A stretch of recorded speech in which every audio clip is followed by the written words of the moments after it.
программа «Актуальное интервью», в студии Александр Хавренко. В чем отличие женского алкоголизма от мужского? Что больше всего беспокоит специалистов? Как излечиться от зависимости и что для этого нужно? На эти и другие вопросы сегодня ответит Ирина Тур, клинический психолог реабилитационного отделения Якутского республиканского наркологического диспансера. Ирина Васильевна, здравствуйте. Добрый день. Какова статистика в республике на сегодняшний день и какие тенденции беспокоят специалистов? Исходя из статистических данных, в нашем реабилитационном отделении прошли реабилитацию 648 человек, начиная с 2014 года по третий квартал 2019 года. Что касаемо женщин, статистики, то женщины прошли реабилитацию 338 человек, а мужчин 310. И по цифрам здесь уже видно, что число женщин, прошедших реабилитацию, их численность уже превалирует. А в чем специфика женского алкоголизма? Чем он отличается от мужского?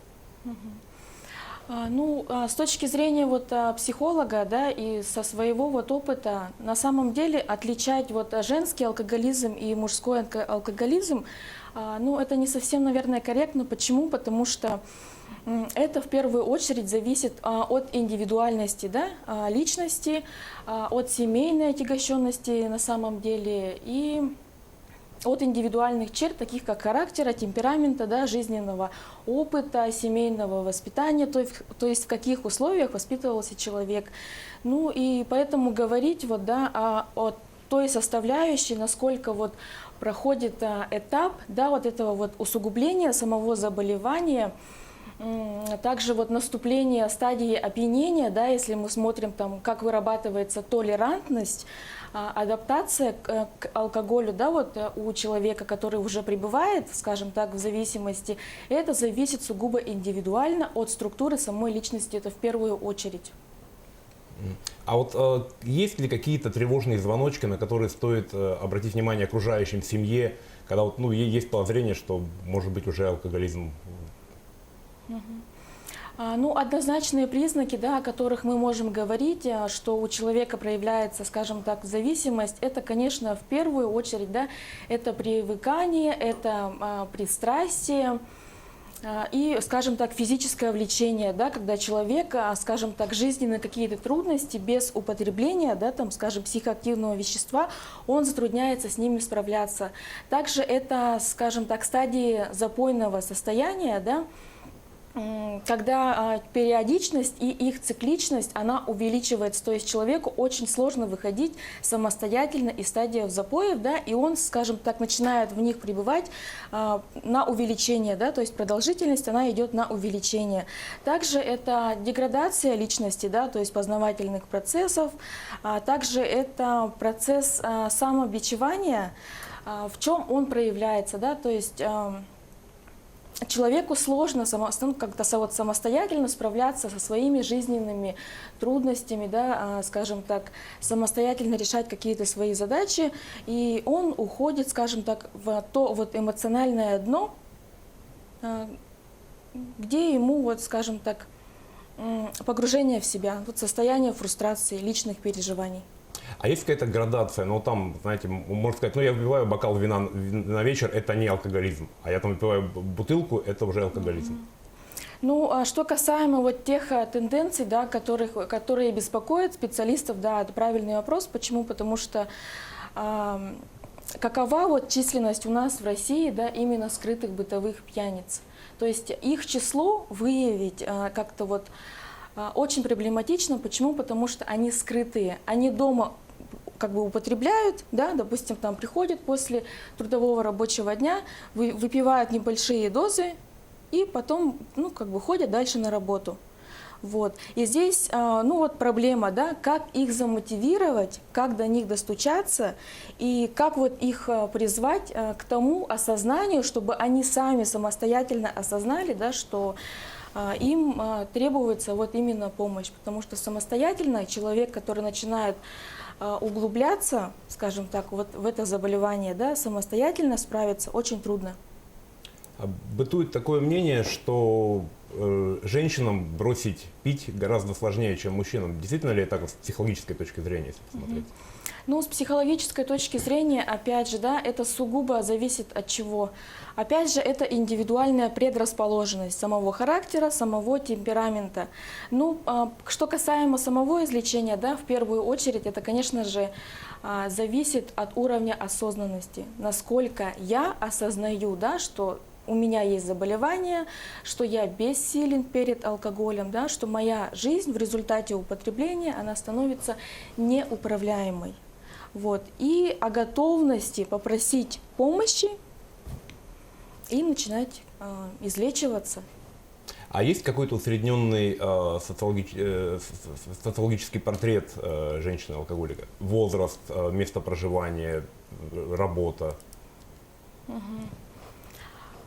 Ну, женщины, да, которые у нас прошли реабилитацию, в основном это, конечно, мамочки, которые были направлены по комиссии делам несовершеннолетних, да, и защите их прав, которые шли на ограничения, либо они были лишены в родительских правах. Вот. Большинство, конечно, превалирует, это сельские жители, да, вот, то есть нам направляют из районов, да, нашей республики. Вот. Что касаемо портрета, то есть... Ну, вот, где работает, сколько лет? Молодые мамочки, начиная от 20 лет до, ну, в среднем до 45 лет. Вот, в основном женщины, которые не трудоустроены, которые не имеют, скажем так, образования, да, какой-то психологической опоры, которые не смогли вот, пережить, скажем так, жизненные трудности, да, кризисы, такие как это вот одиночество, да, состояние вот, разводов, это какие-то семейные, скажем так, ну вот неурядицы, да, либо мамочка, ну, женщина себя не может реализовать вот именно в семейной жизни, да. Также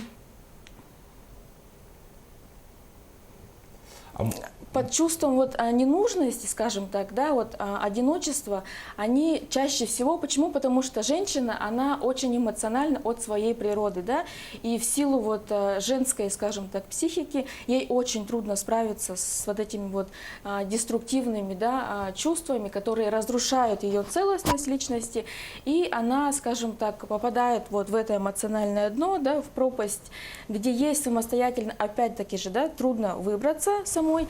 И она чаще всего, вот именно женский пол, да, он попадает, испытывает состояние вот, депрессии, да, какие-то состояния фрустрации психологических. А для того, чтобы помочь человеку с алкоголизмом, ну, недостаточно, по-моему, работать только с ним. Должна быть работа с окружением, с семьей, с близкими. Вот как в этом плане идет работа?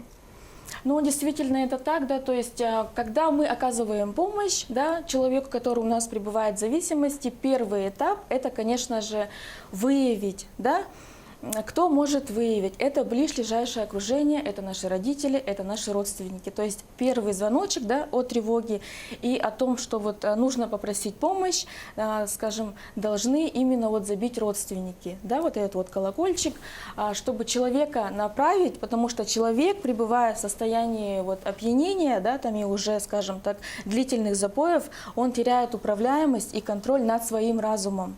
Ему трудно отграничивать, скажем так, ну вот реальность, да, он сидит вот психологически в своей пропасти, поэтому первую помощь должны, конечно, оказать это родственники, это на первом этапе.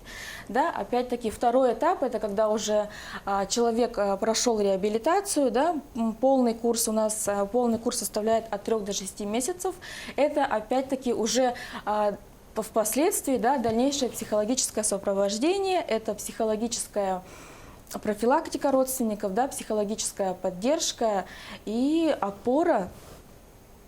А каков процент рецидивов? Люди, которые прошли реабилитацию, сколько из них возвращаются к вам через какое-то время? Ну, процент рецидива, да, опять-таки зависит, это сугубо от структуры личности того человека, который прошел реабилитацию, да. И независимо, какой это пол, либо это мужской, либо это женский, да, я уже вот пояснила, что это зависит от характера, от темперамента, от жизненного опыта, от мотива, от мотивации, да, от целеустремленности человека, который хочет излечиться от этого недуга осознанно. Не потому, что вот, скажем так, кто-то ему сказал, да, там товарищ, родитель или родственника, именно я сам так хочу, да, у него должно быть в первую очередь это осознание. А что касаемо ремиссии, то есть по статистике, да, начиная с 2014 года по 2018 год процент ремиссии у нас составляет 65%. А ремиссия – это когда человек у нас вышел после курса реабилитации, он его прошел, да, полный курс, и он держит трезвость. То есть он социализируется, он реадаптируется, он трудоустраивается и ворачивается к нормальному образу жизни, да, путем того, что он переоценил свои взгляды и поменял свою привычку и научил себя, да, вот, жить трезво и решать жизненные трудности, кризисы, тоже вот как взрослый человек, да, то есть он эмоционально взрослеет и справляется, скажем, со своей жизнью уже самостоятельно. Если так случилось, что, случилось, что в семье появился алкоголик, куда обращаться родственникам, куда бежать, с кем разговаривать? И главное, хватает ли у нас в республике служб, которые оказывают помощь? В республике служб, оказывающих вот помощь, да, людям, которые хотят излечиться, которые хотят быть трезвыми, на самом деле существует. Да? Куда можно обратиться за помощью? Если лицо пребывает в районе, да, Республики Саха-Якутия, то он может обратиться в районную больницу, именно к врачу-психиатру-нарколога, да, обследоваться. Там составляется полный анамнез, да, врачом-психиатром-наркологом, как протекает заболевание, да, на протяжении какого времени возникло, да, вот это вот заболевание. Также можно получить направление и приехать уже непосредственно в город Якутск, да, и пройти полный, скажем так, курс обследования. Можно обратиться по адресу, да, город Якутск, улица Богдана Чижика, 33, дробь 2. Это наше стационарное отделение республиканского наркологического диспансера, в котором можно пройти обследование и далее уже направиться в реабилитационное отделение, которое расположено по адресу город Якутск, микрорайон Кангалас, улица Дачная, 1.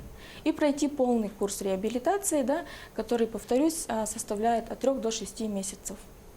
Большое спасибо, Ирина Васильевна, за такую беседу. Будем надеяться, что с каждым годом ваших клиентов, пациентов будет, наверное, все меньше и меньше. Это было актуальное интервью о проблемах женского алкоголизма. Мы разговаривали с Ириной Тур, клиническим психологом реабилитационного отделения Якутского республиканского наркологического диспансера. Всего вам доброго, до свидания.